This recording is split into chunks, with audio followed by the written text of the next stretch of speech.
Tayo ay magdiwang sa ngalan ng Ama at ng Anak at ng Espiritu Santo. Amen. Ang pagpapala ng ating Panginoong Kristo, ang pag-ibig ng Diyos Ama, at ang pakikipagkaisa ng Espiritu Santo ay sumayin lahat.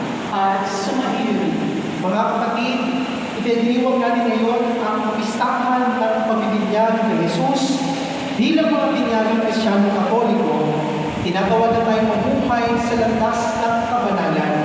Ang pagiging banal at pamumuhay na naaayon sa kalooban ng Diyos ang siyang magiging daan natin patungo sa Kanya.